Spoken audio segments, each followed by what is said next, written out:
tao lamang. Tayo't kabayo, yan ang alam.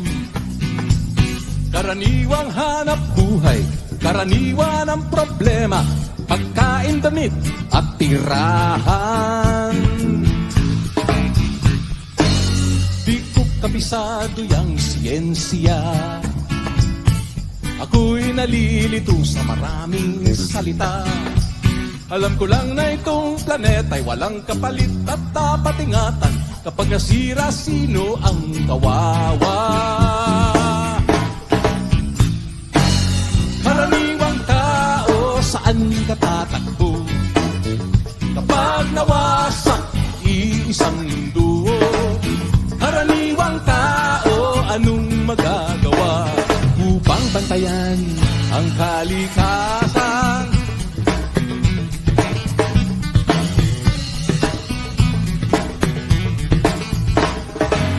Karaniwang bagay ay di pansin. Kapag naipon ay nagiging suliranin. Kaunting basura ngayon'y bundok, kotseng gabok ay umuusok.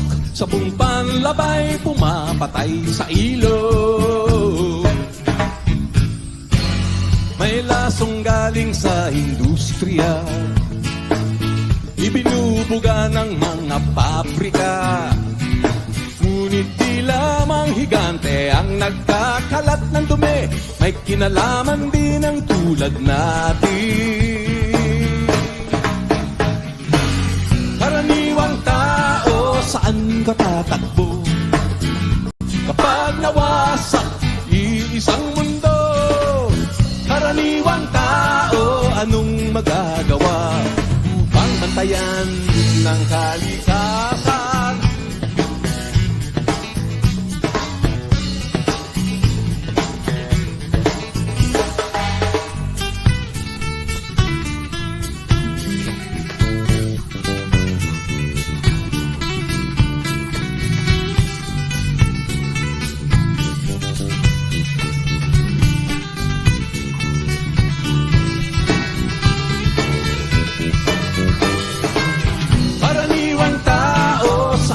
Tatakbo kapag nawasak iisang mundo, karaniwang tao, anong magagawa upang bantayan ang kalikasan? Karaniwang tao, karaniwang tao, karaniwang tao, karaniwang tao, karaniwang tao, saan ka tatakbo? Kapag nawasak isang mundo, karaniwang tao, anong magagawa upang bantayan ang kalikasan? Karaniwang tao,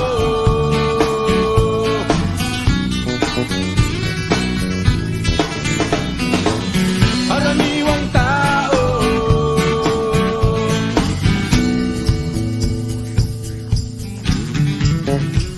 karaniwang tao,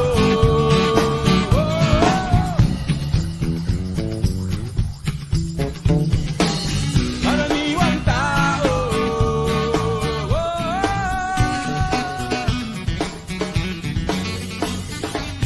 karaniwang tao.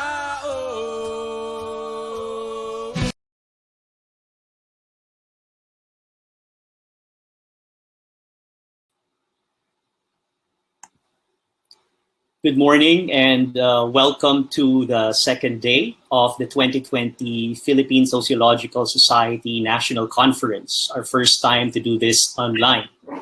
I am joined today by Ms. Debbie Marisma Nalili, the chair of the Department of Sociology of the Polytechnic University of the Philippines. I am Nino Leviste of the Department of Sociology and Anthropology of the Ateneo de Manila University.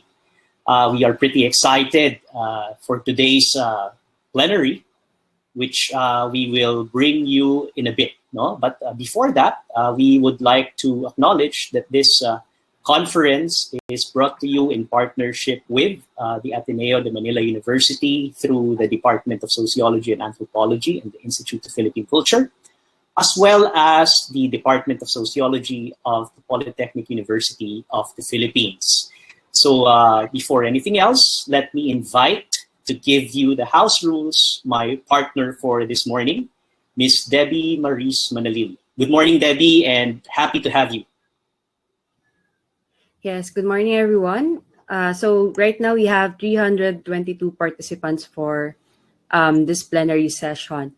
So again, before we proceed to our session for today, which we are pretty excited about, again, just to remind everyone of the house rules. First, if ever you encounter any connection problems during the webinar or this session, click the Reconnect button found at the top of your screen. Second, please use the chat box on the right side of your screen for questions and comments related to the webinar at any time. So this will be read after the presentation. So you can actually type in your questions even while our speaker for today would be giving a session. Third, always state your name and affiliation with your questions and comments. And then lastly, we value respect and courtesy the most during our session. So please, again, take note of this important house rules. So to introduce to us today's plenary session, I'll turn you back to Dr. Leviste. Thank you, Debbie. So again, welcome to the 2020 PSS National Conference, Day 2. No? Our theme for this year's conference is Transitions, Transgressions, and Transformations. So today we are honored to have with us a premier sociologist. He is renowned globally for his extensive work, and we are more than happy that he accepted our invitation to speak to us on a topic of great importance and relevance. He is none other than Professor Walden Bello, who is currently an international adjunct professor at the State University of New York in Binghamton. Today, he will talk to us about his paper, which is entitled A Dangerous Liaison, Harnessing Weber to Illuminate the Relationship of Democracy and Charisma in the Philippines and India. Good morning, and thank you for gracing us with your presence today, Professor Bello. Thank you very much, Professor Leviste and Professor Manalili. Good morning to all the participants in this online conference. And I would also like to thank Dr. Mayong Aguja and all the organizations that have sponsored this very important event. What I'm going to give is part of an article that appears in the special issue on exclusionary regimes of the periodical International Sociology, the periodical of the International Sociological Association. And this special issue was edited by my dear friend, Peter Evans of the University of California, Berkeley. Now, other contributions in the special issue dwell on the political economy and class issues that are important in helping us understand the rise of authoritarian populist or counter-revolutionary movements. I have looked at these dimensions in my recent book, Counterrevolution, the Global Rise of the Far Right. They are extremely important dimensions, but in this paper, my focus is more narrow, and that is to explore the relationship between charisma, democracy, and authoritarianism. This is the latest product of my long-standing intellectual engagement with extreme right-wing movements that began with my PhD dissertation on the counter-revolutionary role of the middle class that played a key role in the overthrow of the progressive government of President Salvador Allende in Chile in 1973. Now, all of us have contradictions, and mine is that I find the far right theoretically fascinating, but politically repulsive. A friend of mine jokingly referred to my work in this area as political pornography. The paper is an exploration of the sources of the popular appeal of Philippine President Rodrigo Duterte and Indian Prime Minister Narendra Modi. I have skipped the empirical section of the article, and I'm focusing mainly on the theoretical implications of my findings. The advent of charismatic politics. Political developments in the Philippines and India are difficult to fit into the classical paradigms that have been employed to explain political behavior. The cross-class appeal of both Duterte and Modi does not accord well with Marxist or class theory. Rational choice theory does not explain why, despite unfavorable economic conditions, voters overwhelmingly went for Duterte's coalition and the BJP in India in the 2019 elections. The result, the relationship that both Duterte and Modi forged with the electorate was very much unlike that of reciprocity, political loyalty in exchange for material favors, that is at the core of the patron-client paradigm. The reality is that in India and the Philippines today, politics is no longer arithmetic, to use the celebrated characterization of democratic politics as usual by a Filipino politician. These factors must be placed in the context of a political earthquake, a massive transformative change, a fundamental reconfiguration of politics in both of these paragons of liberal democracy in the global South. The search for a theoretical framework to accommodate the developments in contemporary India and the Philippines led me to Max Weber's theory of charismatic politics. Weber distinguished between traditional, rational legal, and charismatic authority, whereas patriarchy and customs derived from it provide the source of legitimacy in a traditional polity. It is laws and practices derived in a rational process from basic principles that are said to be the foundation of a rational legal or bureaucratic order. In contrast to these two types of authority, charismatic authority derives not from tradition or from laws, but from belief in the extraordinary quality of the specific person. That is a quote from Weber. Now, according to Weber, the legitimacy of charismatic rule rests upon the belief in magical powers, revelations, and hero worship. Charismatic rule is not managed according to general norms, either traditional or rational, but in principle, according to concrete revelations and inspirations. And in this sense, charismatic authority is irrational. It is revolutionary in the sense of not being bound to the existing order. It is written, but I say unto you. A quote from Weber. Yes, next slide, please. Weber's theory of charismatic authority is dynamic.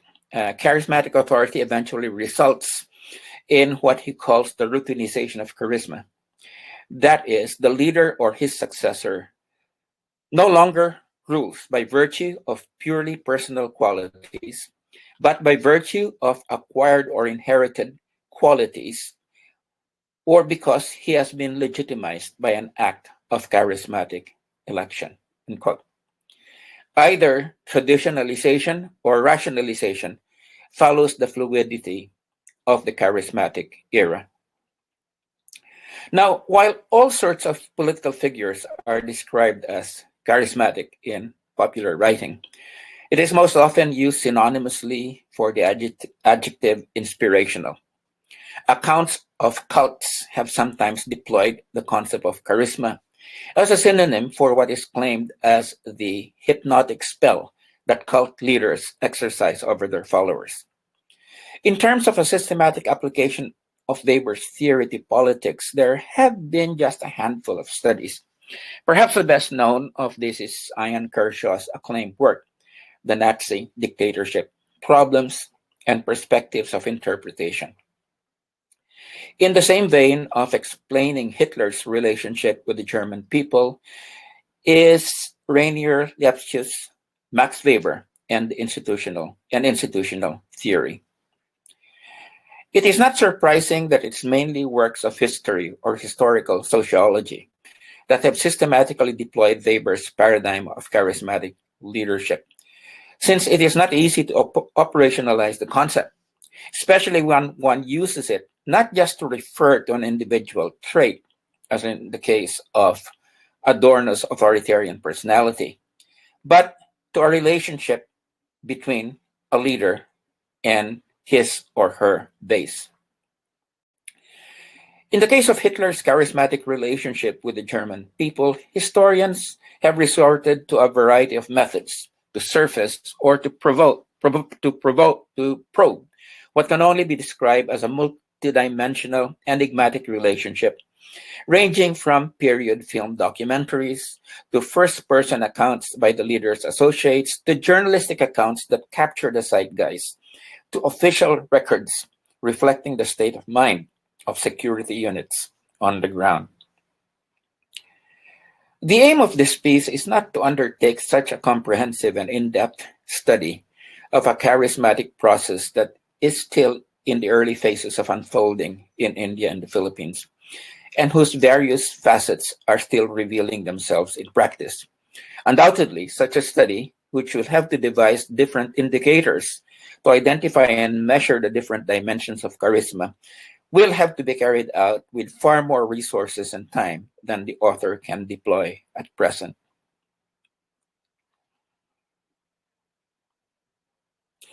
The aim of the current study is much more modest, and that is, one, to suggest that the standard explanations of electoral and more broadly political behavior fall short in explaining the political success of Modi and Duterte, and two, to propose conceptual strategies by means of which the theory of charismatic leadership can be further developed, refined, and tested in future studies of these two leaders' relationship to their citizenries.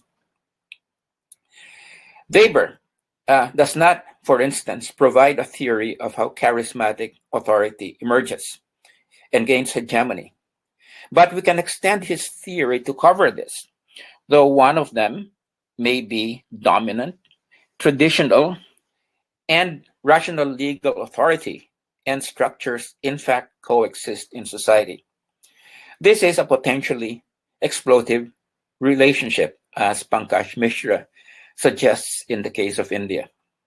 And I quote, "Rife by caste as well as class divisions and dominated in Bollywood as well as politics by dynasties, India is a grotesquely unequal society. Its constitution and much political rhetoric upholds the notion that all individuals are equal and possess the same right to education and job opportunities. But the everyday experience of most Indians testify to appalling violations of this principle. A great majority of Indians, forced to inhabit the vast gap between a glossy democratic ideal and a squalid undemocratic reality, have long stored up feelings of injury, weakness, inferiority, degradation, inadequacy, and envy. This stem from defeats or humiliation suffered at the hands of those of higher status than themselves in a rigid hierarchy." Unquote. This could be a description of 21st century Philippine society as well, with the added dimension of disaffection for a state that has long lost the capacity to perform what Thomas Hobbes saw as a raison d'etre of a state, that is, to protect the life and limbs of its citizen. Charismatic politics exploits the contradiction between traditional authority structures that legitimize inequality and injustice and an idealized rational legal order based on the principles of democracy, justice, and equality. My friend Arundhati Roy captures this thrust of Modi's project in classic Roy fashion when she writes, and I quote, "In practice, India has been neither secular nor socialist. It has always functioned as an upper caste Hindu state. But the conceit of secularism, hypocritical though it may be, is the only shard of coherence that makes India possible. That hypocrisy was the best thing we had." In his May 2019 victory speech, Modi boasted that no politicians had dared to use the word secularism in their campaigns. The tank of secularism, Modi said, was now empty. And we are learning too late to cherish hypocrisy, because with it comes a vestige, a pretense at least, of remembered decency. Unquote.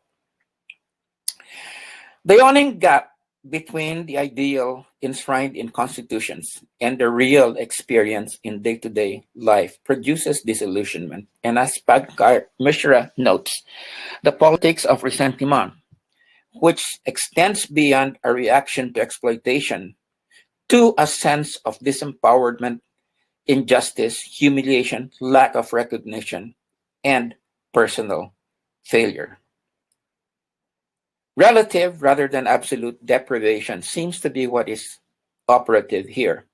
And this appears to be the reason that it is the middle strata, the middle classes, that feel most acutely the distance between the squalor of the real and the promise of the ideal, and why they have played such a key role in the emergence of the new authoritarianism throughout the world. Now, there are, of course, differences in charismatic appeal. And charisma, in the case of both Modi and Duterte, is by no means simple. In the case of Modi, charisma is organically inseparable from the ideology of Hindutva, which he is seen as personifying. At first glance, it is clear that, unlike Modi's, Duterte's charisma is not the inspirational sort. Yet Duterte, in his own way, is a magnetic personality, one whose combination of menace and charm convinces many that he has what it takes not only to take out criminals, but also to tame exploitative elites and discipline a people that famously regard themselves as rowdy and undisciplined. The very qualities that liberals despise in Duterte is what enables him to, quote unquote, connect with the masses, especially with the volatile middle classes that feel most sharply the yawning gap between aspirations and the possibilities of fulfilling them in the really existing democratic dispensation. Weber is usually interpreted as having regarded charisma as an individual trait, a personal gift. However, he also sees it as something that is mutually constructed. And I quote, "The holder of charisma seizes the task that is adequate for him and demands obedience and a following by virtue of his mission," unquote. He writes, but his, quote, charismatic claim breaks down if his mission is not recognized by those to whom he feels he has been sent. If they recognize him, he is their master, so long as he knows how to maintain recognition through, quote unquote, proving himself, unquote. Building on Weber, Archie Brown, in his study of selected 20th century leaders, contends that, and I quote, "To a large extent, it is followers who confer charisma on a leader when that person seems to embody the qualities they are looking for. Moreover, charisma is effective only in a receptive social climate. George Orwell underlined this historicity of charisma when he wrote that fascist leaders, and I quote, only appear when the psychological need for them exists," unquote. Indeed, it is hard to envision a demand for Modi's brand of politics at the advent of India as an independent state in the late 40s, when optimism in a secular democratic future was pervasive. Nor can we imagine that Duterte's charisma would have captivated many during the springtime of the post-Marcos EDSA Republic in the late 1980s, when he himself, as a young politician running for mayor, was an enthusiastic part of the new democratic order in the city of Davao. There are aspects of charismatic politics that Weber does not touch on. For instance, charismatic legitimacy is often hardly benign. Indeed, it almost invariably ends up with a dangerous concentration of power in the hands of the charismatic individual. And equally alarming, its emergence has been accompanied by the imaginative creation of an other or others upon whom the ills, contradictions, and disharmony of society are projected. Charismatic politicians did not invent the politics of the other. As Simone de Beauvoir reminds us, the potential for stigmatizing the other is always there whenever there are prominent physical and cultural differences among social groups. But charismatic politicians often activate this latent predisposition or intensify it where it is already percolating. The achievement of social harmony is dependent on the excision or neutralization of the other or others. In the case of the Philippines, drug users, liberal politicians, and communists. In the case of India, Muslims, Christians, Westernized intellectuals, and Marxists. It does not take much for the leader and his or her disciples to set the mob on these enemies of the people, as persecuted communities in India would readily testify. A key feature of the dynamics of charismatic politics that Weber does not develop either, but which drives contemporary Philippines politics in India and the Philippines, is that it is both authoritarian and intensely democratic. There is a democratic dialectic at the heart of the new authoritarianism. It is this that led one progressive intellectual to exclaim in frustration after the 2019 midterm elections in the Philippines, and I quote, "We have most of the voters to blame for it. They're the millions who approve of mass killings, who are indifferent to the violations of human rights, who despise intelligence and who've never read a book. They disparage democracy without knowing what it is and approve of tyranny because they can't tell the difference." End quote. Let us, however, probe this contradiction in a less incendiary fashion. On the one hand, the paradox of charismatic politics. On the one hand, followers are ready to give the leader the benefit of the doubt, even when they may or may not agree with everything that he or she stands for or promotes. In the case of India, this suspension of negative judgment or giving the leader the benefit of the doubt was captured by one writer, and I quote, "Modi's message of unbridled nationalism and Hindu identity drowned out the sort of issues that would have put any other candidate on the defensive. In the end, the state of the economy or simmering social tensions didn't matter much. Unemployment figures were reported to be the highest in 4 decades, but exit polls showed that didn't seem to make Modi any less of a favorite among India's aspirational 84 million first-time voters, 15 million of them between the ages of 18 and 19.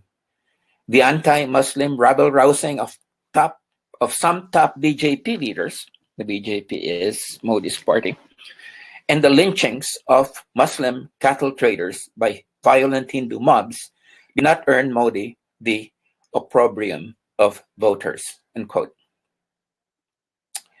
Giving the leader the benefit of the doubt does not, however, keep him or her at a distance. This is an illusion, for this process involves investing in him or her, thus creating the conditions for deepening commitment. As Duterte's fiercest critic, the jailed Senator Laila de Lima, told me in an interview, and I quote, "That is the misconception we have about democracy. People feel invested in the person they supported, and they do not want to believe that he is capable of destroying an innocent human being, because if they admit that, they believe that they also have to admit that they made the wrong choice. I think people aren't yet prepared for that dose of reality, end quote.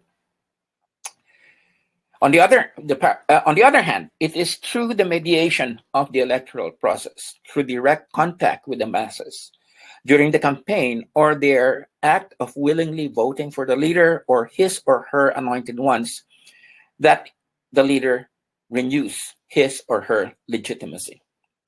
Managed elections, like the one that took place in Thailand during the same period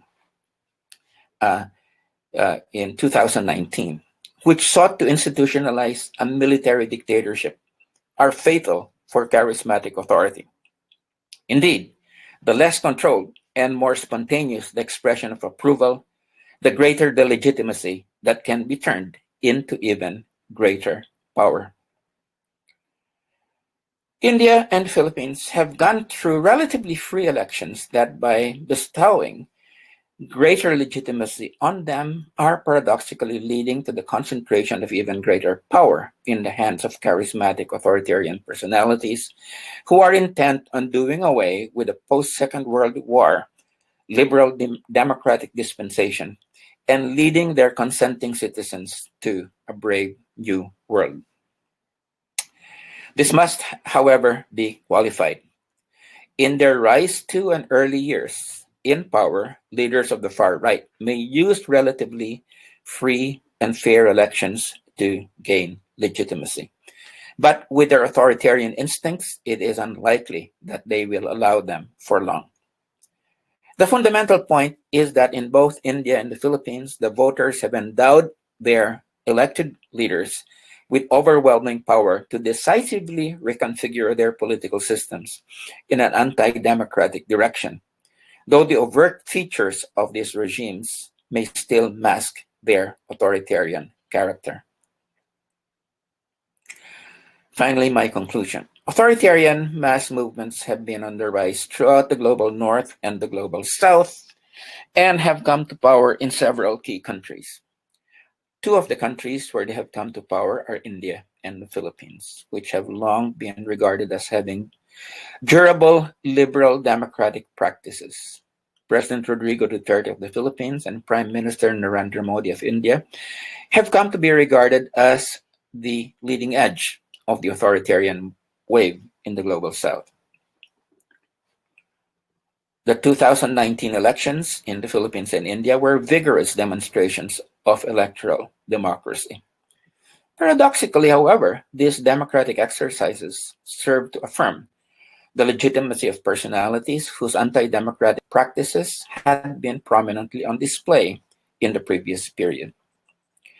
The article argued that the hold on the electorate of Modi and Duterte could not be fully explained within any of the major paradigms of voter preference, class theory, rational choice theory, or patron-client theory. Weber's theory of charismatic authority was recruited to fill the theoretical gap. Duterte and Modi's relationship,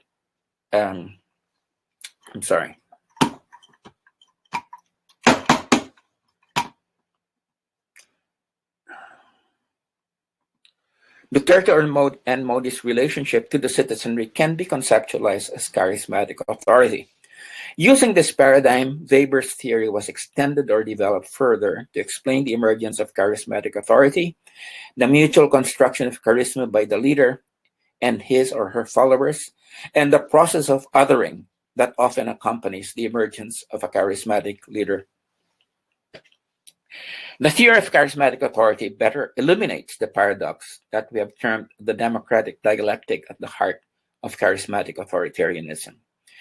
That despite some reservations about some of their programs or practices, a critical mass of voters are willing to give the leader the benefit of the doubt and affirm his or her leadership. Paradoxically, this democratic exercise becomes a means whereby the leader extends and consolidates the authoritarian regime. Let me end, however, on a less pessimistic note. In a recent article, I ventured the opinion that in the case of the Philippines, the administration's incompetence in dealing with the COVID-19 pandemic may be a turning point.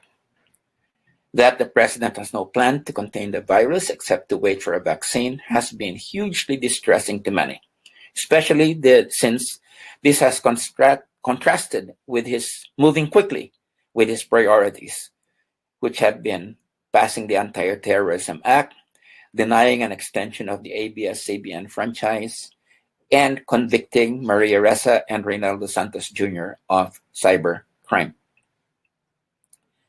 I have written that this has caused the scales to fall from the eyes of many of those who supported him in 2016 and 2019. Now, that is my political side speaking. Talk about contradictions. The sociologist in me, however, keeps coming back to the statement of Senator De Lima that I quoted earlier, and I quote,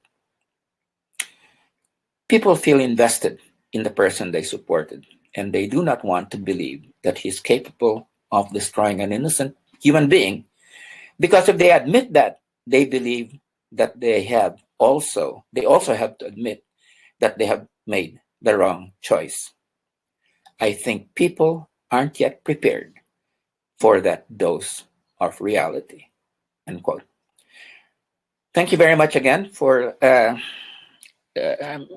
inviting me to participate in this event. And as I said, the longer piece is available in the coming issue of International Sociology. The empirical part of the research on India and the Philippines is there. What I have tried to do is to interpret some of these empirical results within the paradigm of charismatic authority, because I could not find a better framework in which to place them. Thank you very much, Professor Bello, for a very insightful, informative, and nuanced appreciation of the concept of charisma as it applies to contemporary politics, particularly in India and the Philippines. So at this juncture, we would like to extend the conversation to our participants online. And just to remind them that they are free to post their questions on the chat box. And as moderators, Ms. Manalili and I would be more than happy to read them and to convey them to our keynote speaker, Professor Bello. So to begin, there is a particular question that comes from Mr. Marco Aguja. And if I may, let me read the question. Charismatic authoritarian leaders were seen time and time again to be damaging to the very fabric of democracy, whose practices placed them in power.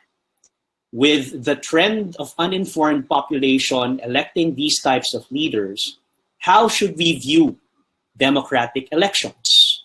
Still as a practice of freedom, or on a Platonic perspective that democratic vote is somehow the bane of the very fabric of our society? Your thoughts on that, Professor Bello?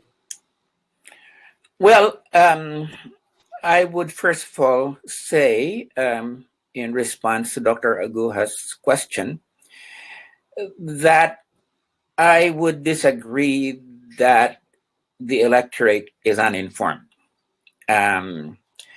I think whether we look at the case of Italy, Germany in more classical fascism, or that of India and the Philippines at this point, where the middle class has been a big base of the charismatic authoritarian leaders, that these are educated parts of the electorate. In fact, my contention would be that, to use what Gramsci's terms, in terms of the middle class in the Philippines, or a large part of the middle class, one has an active consensus supporting Duterte. Whereas I would say that for the lower classes, the working class and the marginalized groups and the peasantry, it's more of a passive kind of consensus. They, sort of go along. But if you look at the active justifications of both Modi and Duterte, the most active vocal supporters are middle-class, educated people. So this then brings up major problems in terms of some of the things that we're talking about. It does seem like there is what are perceived to be class interests and class fears are very important here. I think in the case of the Philippine middle class, what we have are, fears for security. And this lurk even within the minds of quote unquote educated people in the middle class and the elite. Okay. The fear of the dangerous classes. And it's a sort of a physical security fear. And I think that Duterte was able to, in fact, stop that fear. And in fact, he was largely a one-issue candidate that ran on this problem of this issue of suppressing crime and drugs. And if you look at India, there is a majoritarian kind of tide whereby on a cross-class level, this is a Hindu nationalist movement that extends from top to bottom that has embraced suppression or the marginalization of Muslims in particular, and their marginalization into becoming second-class citizens. Okay, so so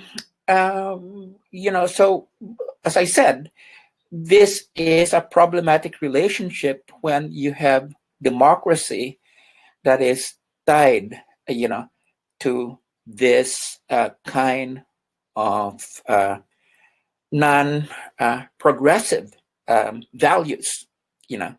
On the one hand, an instinctive, class fear of crime that suppresses everything else in terms and justifies violations of due process. And, this sense of a majoritarian supremacy that basically says, that it is our main religious identity as Hindus. This is the key thing. And what democracy should be doing is reflecting the wishes of the religious and cultural majority. And as far as Muslims are concerned, this is a minority that should not be having the same rights as the majority. So, as I said, it's a dangerous liaison, and it's a problematic liaison when you see democracy being hitched to, this kind of non-progressive, non-liberal values.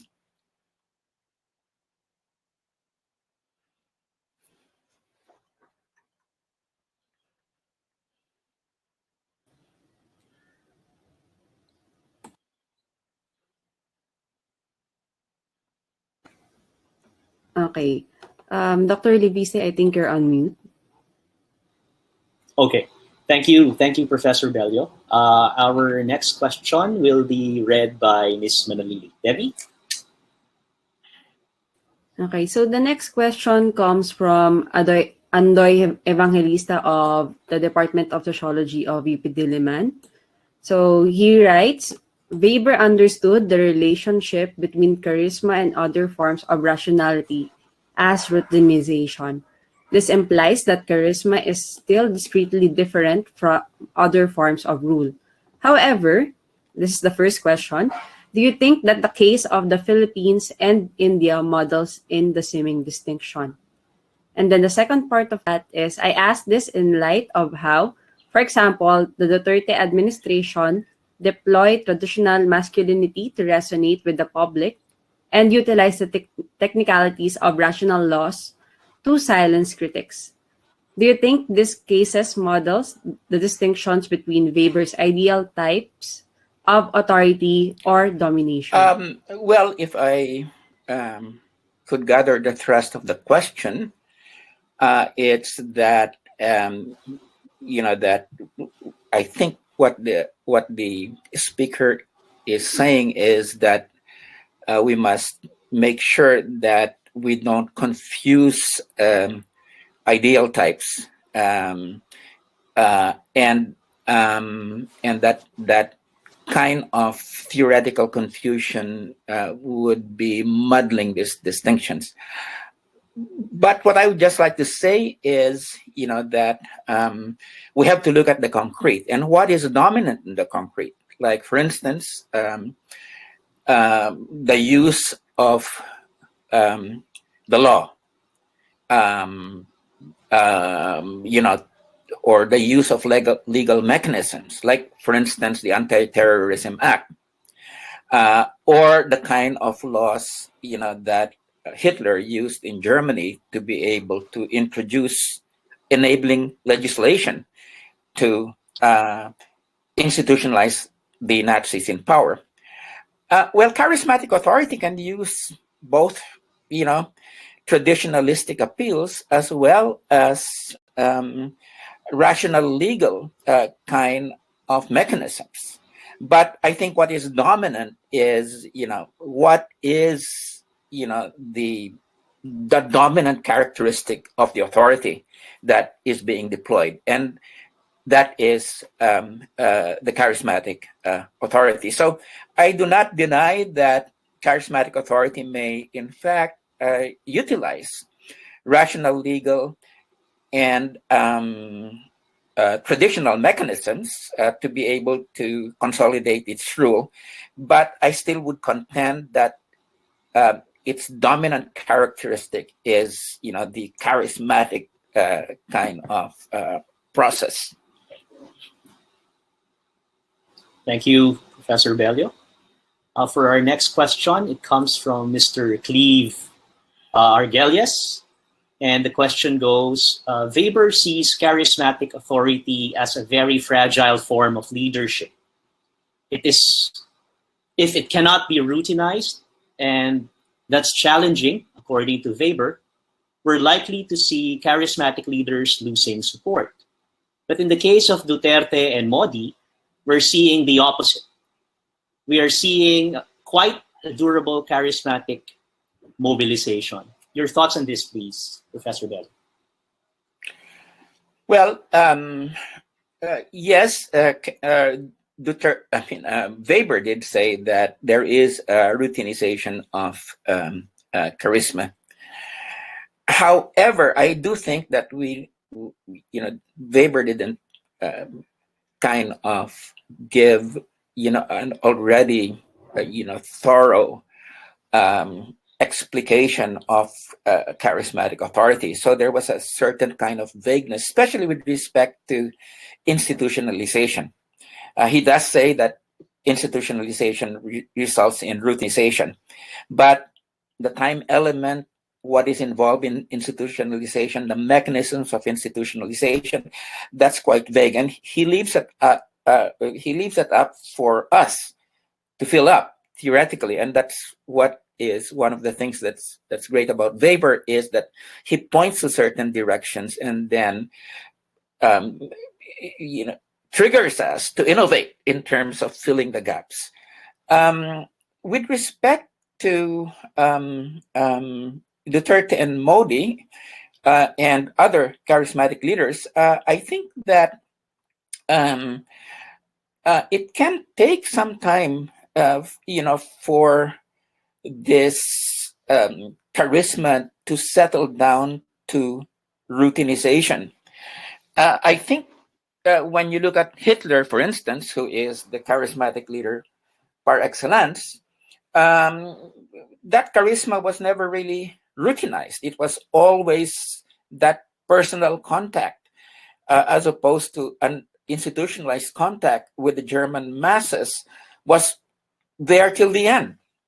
Okay, I mean, till the end, so that even after he killed himself in the bunker, he still exercised that very strong personal connection with the German people. With respect to Modi, Modi is not just a personality, but he is one that is backed up by a very disciplined mass party, and that is the RSS. Okay, and the RSS is almost like I think it was partly modeled on the fascist party, partly modeled on Marxist-Leninist party. It's very, very disciplined.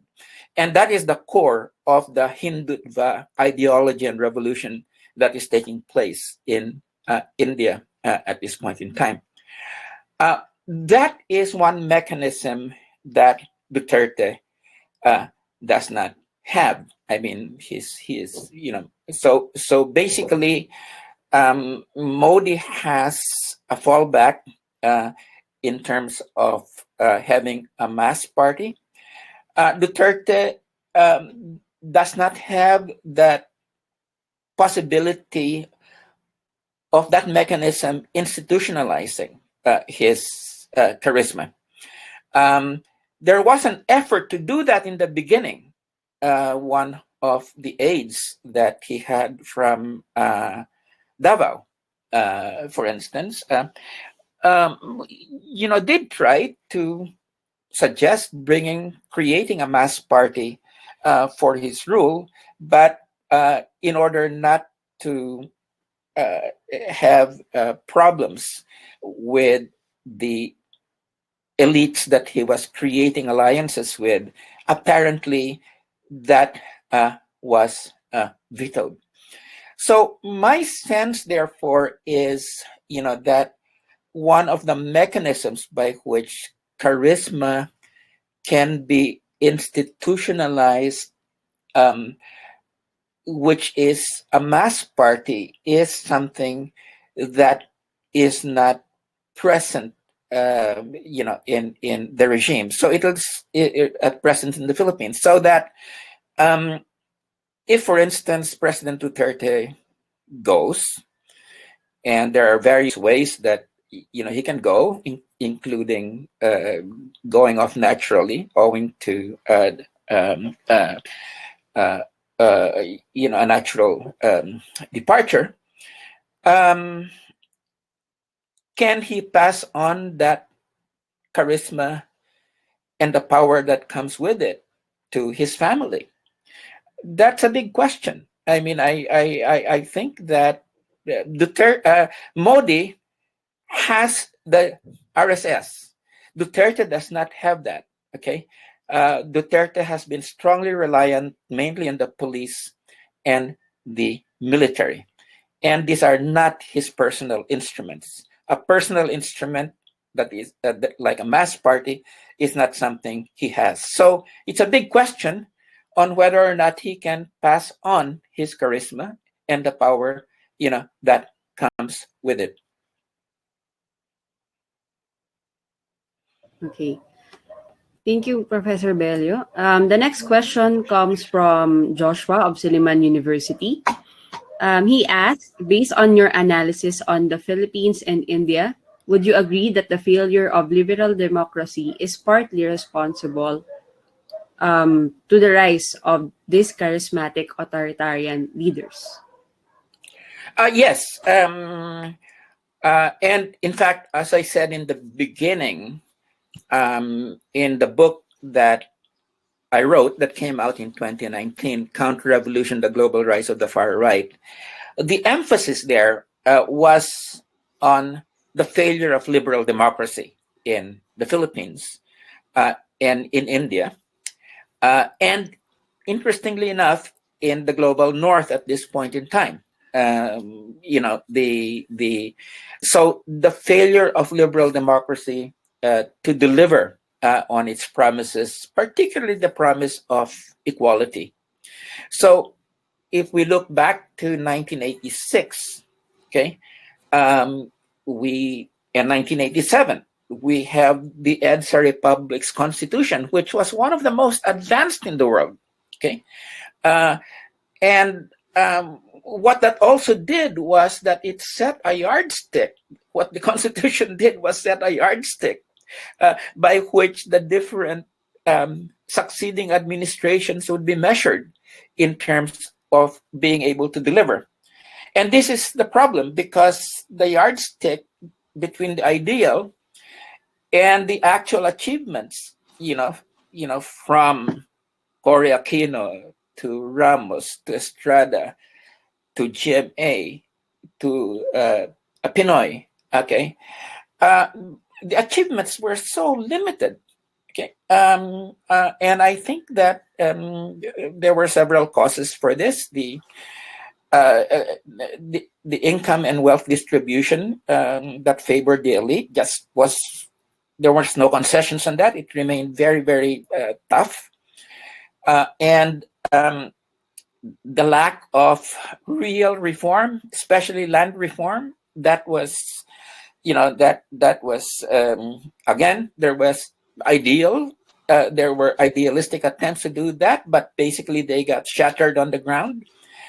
And thirdly, I think you had the neoliberal regime that was imposed on the country by the World Bank and the IMF, which basically proved to be a straitjacket that condemned the Philippines to, I believe between 1990 and 2005, it was the slowest growing economy in Asia, with a per capita GDP growth rate of 1 to 1.5%, while our non-neoliberal neighbors from Thailand to Malaysia and other countries were practicing very much developmentalist economics, pretty much patterned after Japan and Korea, while we were under this permanent structural adjustment. So basically, I think what we had was very strong elite resistance, a kind of manipulation of democracy that mainly made democratic politics competition among local elites, and the neoliberal straitjacket. This was the kind of regime that people really got very tired of, and I think that what happened was that when Duterte came along, and I was running for senator in 2016, and I was able to see these reactions on the ground because I was traveling from Mindanao to northern Luzon. And you could just see it was quite electrifying when, in fact, he decided that he would run. Okay, there was that surge, and it was, I have to admit, it was a mass surge, especially from, it was cross-class, okay?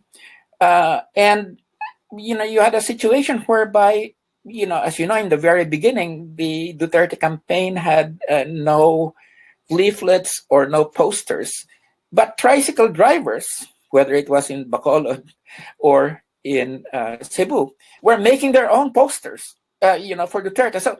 So basically what you had was an electoral insurgency against the hypocrisy of the EDSA Republic. So I think that, certainly, that reaction to a failed democratic regime has been very important in terms of what created the context for victory of Duterte in 2016 and the strong continuation of that in 2019. So I guess my point is, these are certain political realities that have to be acknowledged, even if we, in terms of our values, and I certainly, have values quite contradictory to that of, the Duterte government, even if our values might be different, as social scientists, we need to probe why this kind of political change is taking place. As I said, I feel this contradiction. As a political activist, I come from the left and I come from a democratic tradition. But as a sociologist, I'm fascinated by the emergence of the far right. So, this is something that that has propelled me on. This contradiction is what has propelled me on, both politically, that is in opposition to Duterte, and sociologically, which is to try to understand the basis of his rule, the rule of Modi, the rule of Orban in Hungary, and even Donald Trump.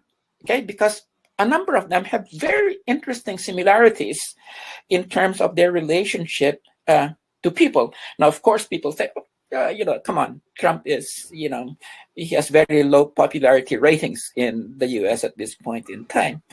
But if you look at Trump's base, okay, Trump's base, which is blue collar, a largely blue collar base, which is 30% of the population, he can do no wrong.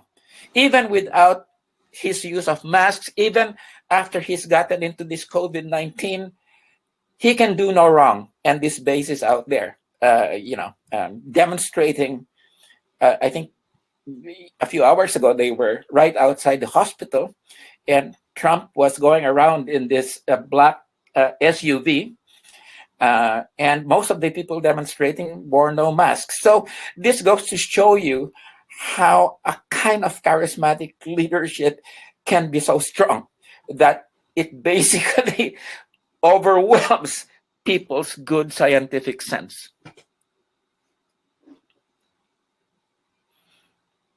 Thank you, Professor Bello.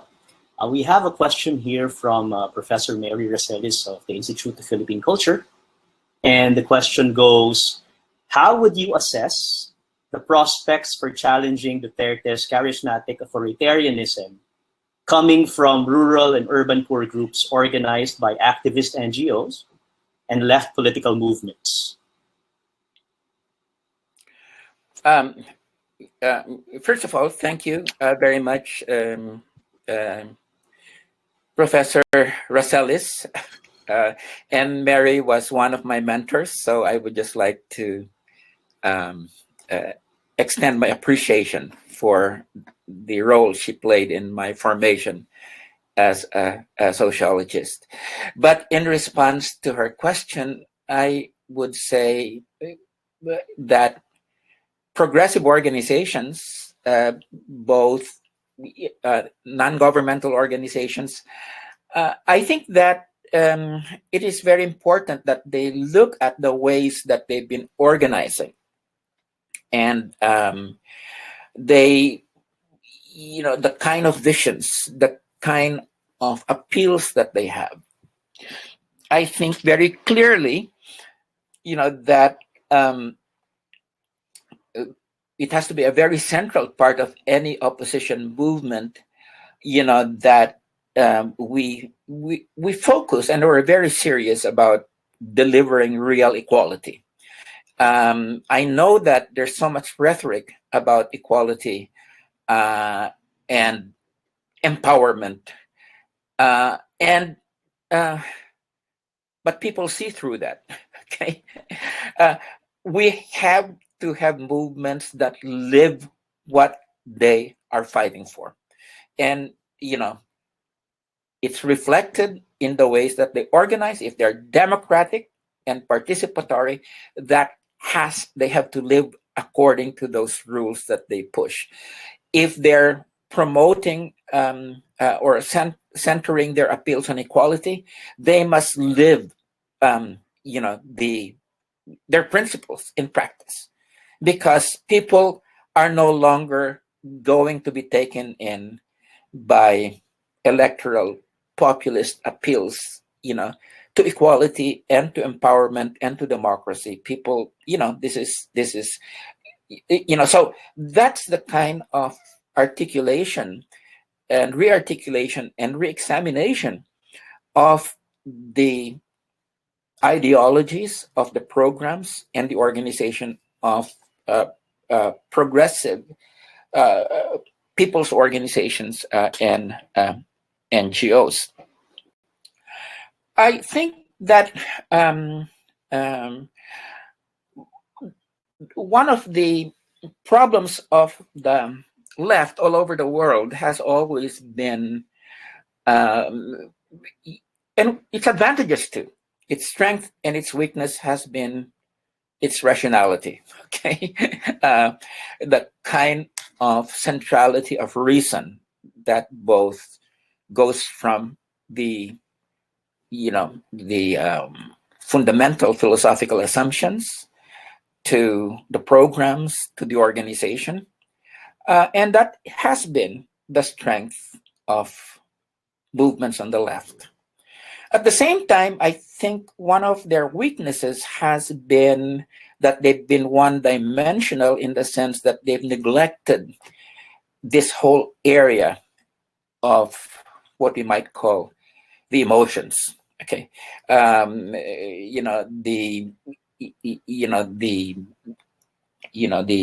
side, that, or the gut feelings of people, and I think that this ability to reach people in terms, or the gut, or people would say in their guts, and the ability to be able to come across in a fashion that sweeps people off their feet, so to speak, and not just comes across as a set of ideas. That is one dimension that we really need to look at this point in terms of being able to develop that side of our politics. I'm not saying that one becomes non-rational or irrational. No, that's not what I'm saying. I think you can have a very good program that makes sense, but something that also appeals to people at different levels and not just to their minds. Okay, so I am not saying that we develop this kind of irrational side that fascist movements have developed. No, I'm not saying that. I'm saying that there's a healthy side to emotional appeals that can be harnessed to programs based on reason. Okay, and that's sort of the big challenge that I think progressives, face at this point in time in terms of competing with movements of the far right. Now,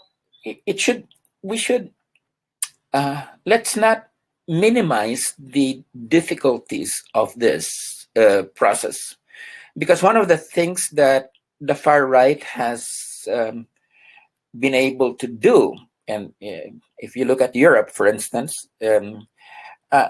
they have cherry-picked certain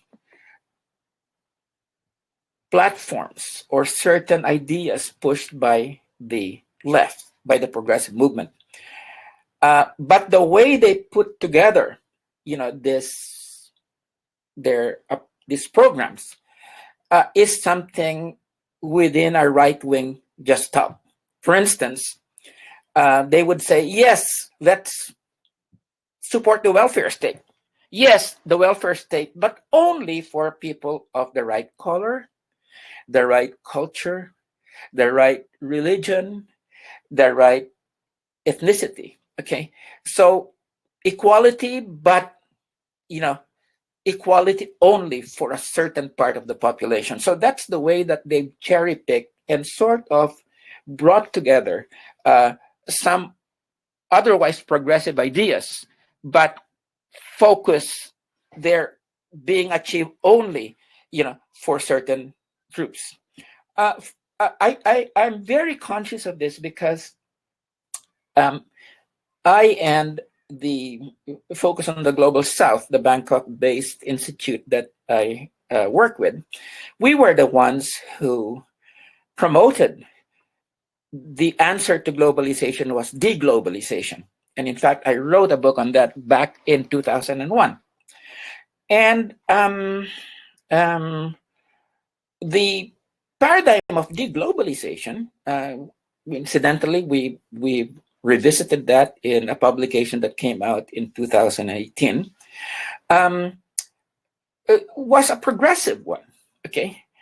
But who was able to take advantage of it was not so much progressives, but the right wing, okay? In France, for instance, and in many parts of Europe, deglobalization, but in a regressive nationalistic direction, is now part of the program of far-right parties like Marine Le Pen's party. There have been some efforts to use deglobalization in a progressive direction. For instance, one of the candidates of the Socialist Party in France tried to use it, but mainly it has been parties of the right that have used it. And part of the problem is that many of the mainstream parties of the left, the social democratic parties, Democratic Party in the United States, have been identified with neoliberalism, with globalization, so that even if it was forces on the progressive side that originally articulated the alternative of deglobalization, it was the far right that cherry-picked it, okay, and was able to use it successfully electorally because the mainstream progressive parties were identified with neoliberalism. So this, in a recent interview, I said that this is a case of the right eating the left's lunch.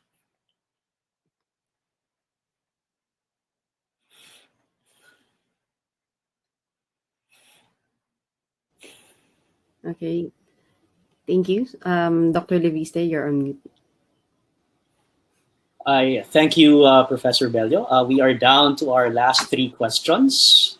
Debbie, would you like to ask the next one?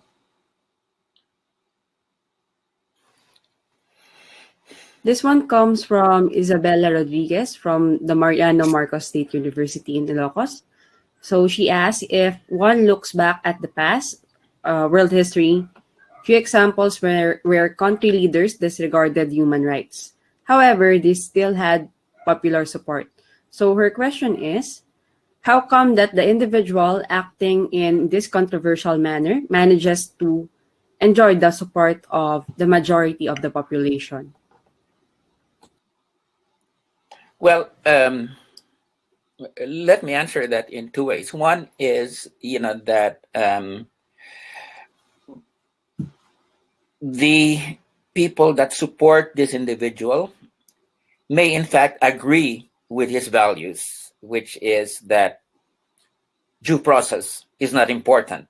It's the achievement of physical security that's important. And if he delivers on that, that's fine with me. So, and that's why I said in the beginning of the question and answer period that a lot of people in the middle class are willing, to overlook violations of due process because they feel that it's more important to be able to deliver physical security. Okay, and even as I said, even if these people are quote unquote educated, and usually the middle class is educated, they may even have MAs and PhDs. Okay, but these values are, contention at the level of values is there. So that's the first thing. The second thing is they may not agree, and I raised this in my talk, but they're willing to give the leader the benefit of the doubt. Okay, so they say, oh, no, I don't agree with extrajudicial killings, but, the leader stands for something bigger than just this one thing. So I have doubts about some parts of his or her program, but overall, I think he's doing a good job. So I'll go along. Okay. And I think that there are many people, in fact, that fall into that category. Okay. I would even say that the true believers that, that are gung-ho in their support of the authoritarian leader, in the sense that they agree with him 90 to 100%, are probably not the majority of that person's supporters. I think that probably the majority are the people who give him or her the benefit of the doubt because they believe that overall this person is doing a good job or achieving certain objectives that they agree with, although with one particular thing, say extrajudicial killings, they would say no, I disagree with that. So people, so I think that this sense of giving somebody the benefit of the doubt because you feel that he or she is delivering overall, something that is good is quite important. But I would then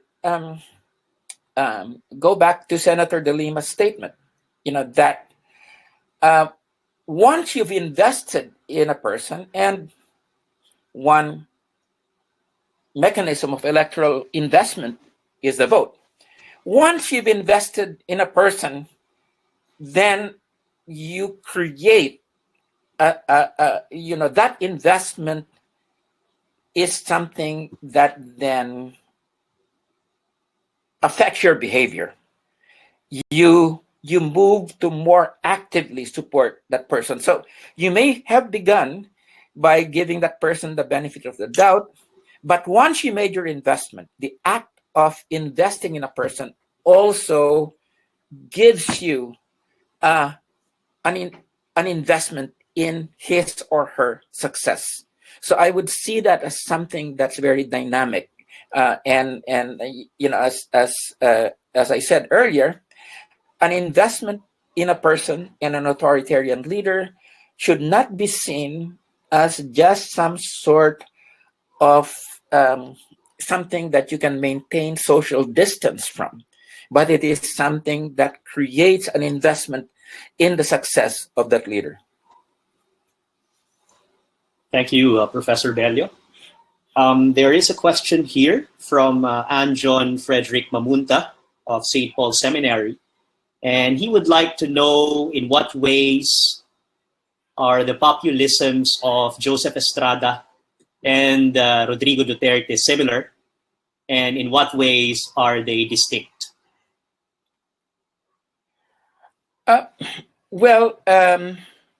In terms of they were similar in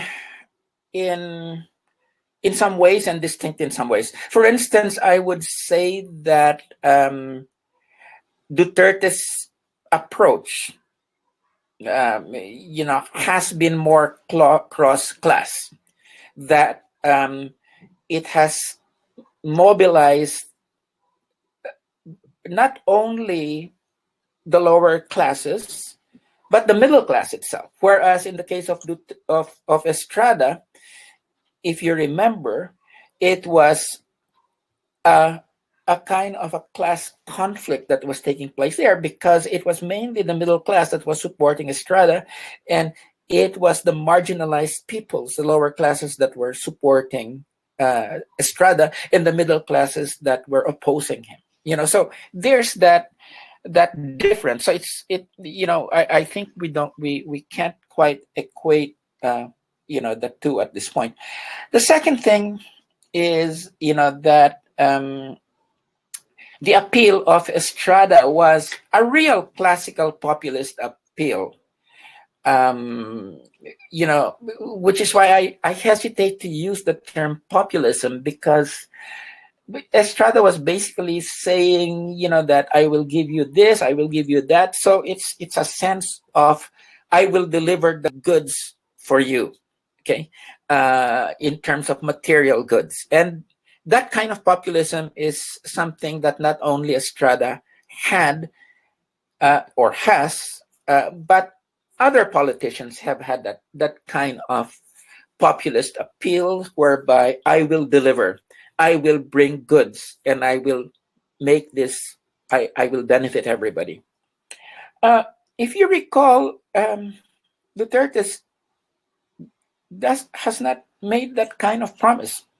The one promise that Duterte made is that I'm going to fatten the fish in Manila with the bodies of the criminals that I shoot. And he has delivered on that promise. I mean, not literally in the sense of fattening the fish, but in terms of other aspects of his program, they were very minor. I mean, I think that essentially he was a one-issue candidate. But what was the difference was that a lot of people read something and they projected both their fears and their hopes on Duterte. Okay, like for instance, oh, this guy is going to discipline and get rid of the criminals. He'll probably also get rid of corruption. He'll probably also get rid of the hold of the monopolists on the riches of the country. He is probably going to bring the elite to heel. So I think, although Duterte's main campaign was, crime, was disciplining, getting rid of the drug dealers and getting rid of the criminals, I think, people, projected their fears and hopes to Duterte, even if he did not explicitly make promises at this level. That is why I really don't think the term populist is adequate for Duterte.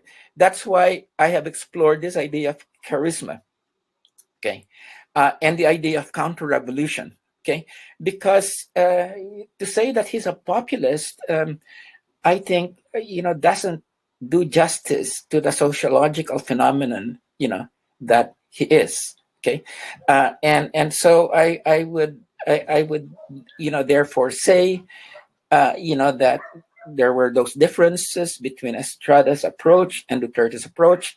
The second thing that I would say is we have to be very, very careful about the use of the term populist, and I think we should go back to what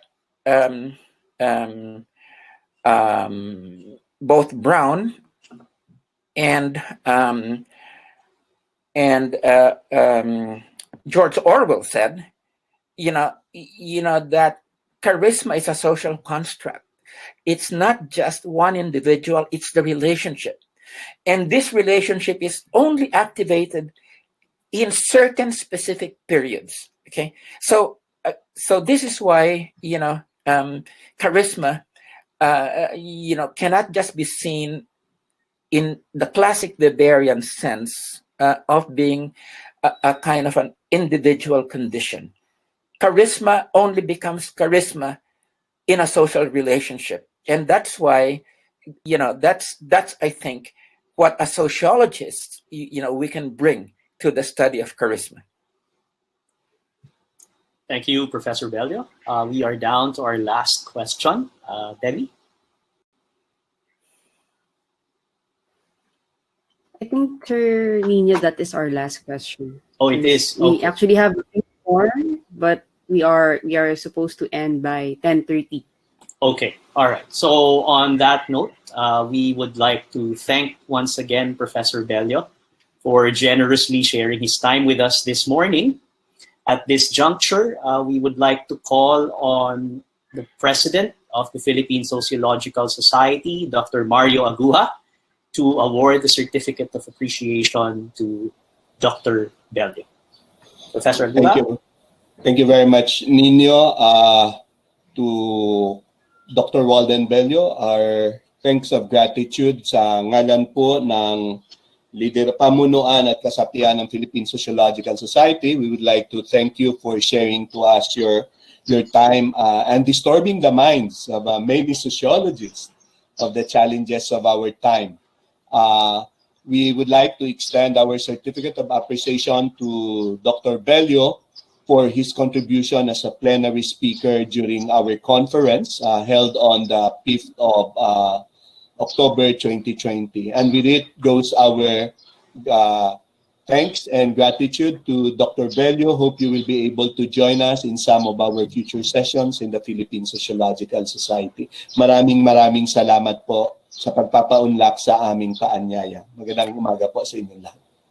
Thank you, Dr. Aguha, and also to thank Dr. Manalili and Dr. Leviste. I really enjoyed this discussion and conversation this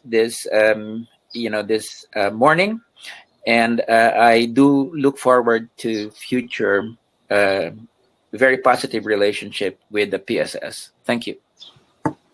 Maraming salamat po. So muli, maraming salamat Dr. Bello, maraming salamat Dr. Aguha.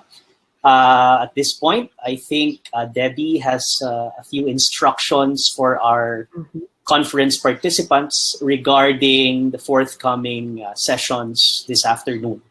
Debbie? Yes, so for this afternoon, we will have 2 parallel sessions. So parallel session A is scheduled at 1 o'clock to 2:30 p.m. via Webinar Jam and Zoom. So you may find the links flash on the screen or in the Book of Abstracts emailed to us. And then we will have a short hour break, so a short break between 2:30 to 3 o'clock. And then we will resume by 3 p.m. again via Webinar Jam and Zoom. So you may scan the QR code, copy the link, or refer to your Book of Abstract. And I believe the link of Professor Bello's paper is actually posted on the chat box. So you may refer to that if you want to read the empirical side of the paper. Okay, and then we also have the evaluation form for this plenary session. So kindly fill out the evaluation form. And then again, just a reminder for our participants to receive the conference certificate, you must attend 2 plenary sessions and 2 parallel sessions and answer the corresponding evaluation forms.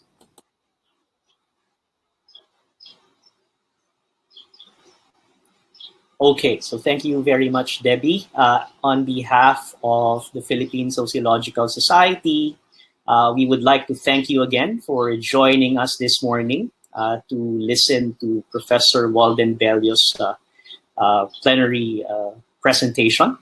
And we also thank those who sent their questions and who actively engaged in our online conversation this morning.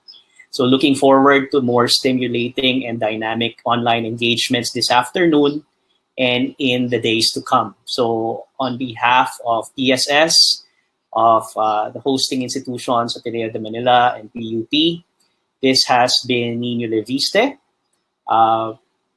welcoming you and thanking you for joining us this morning. Debbie, any concluding remarks from you? Yes, again, maraming salamat po sa pagsali sa ating talakayan ngayon. Again, we have a few more days of our conference, so kindly join us in the plenary sessions.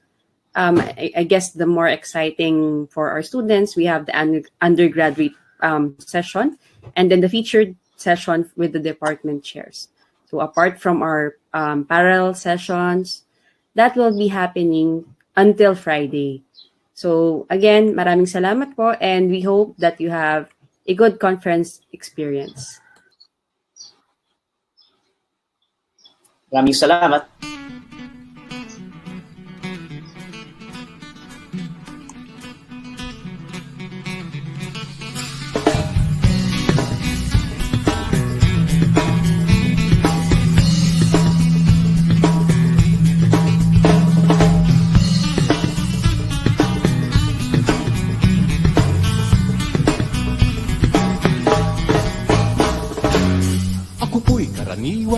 tao lamang. Kayo't kabayo, yan ang alam. Karaniwang hanap buhay, karaniwan ang problema, pagkain, damit at tirahan. Di ko kabisado yang siyensya, ako'y nalilito sa maraming salita. Alam ko lang na itong planeta'y walang kapalit at dapat ingatan. Kapag nasira, sino ang kawawa? Karaniwang tao, saan ka tatakbo? Kapag nawasak, iisang mundo. Karaniwang tao, anong magagawa upang bantayan ang kalikasan?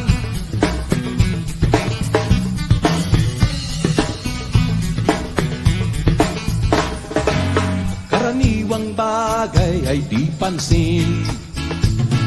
Kapag naipon ay nagiging suliranin.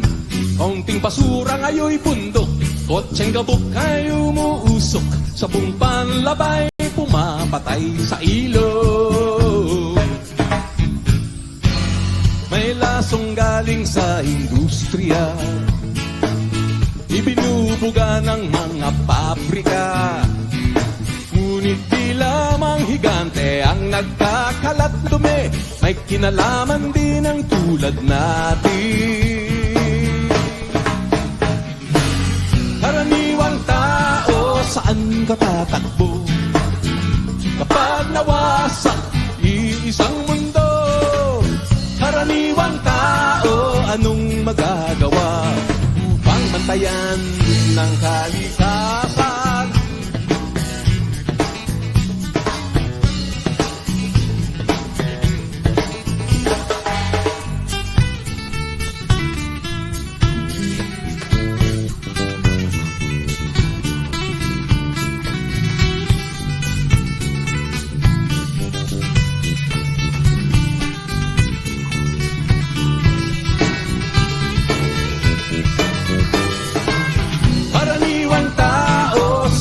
Katatakbo kapag nawasak iisang mundo. Karaniwang tao, anong magagawa upang bantayan ang kalikasan? Karaniwang tao, karaniwang tao, karaniwang tao, karaniwang tao, saan ka tatakbo? Kapag nawasak isang mundo. Karaniwang tao, anong magagawa upang bantayan ang kalikasan?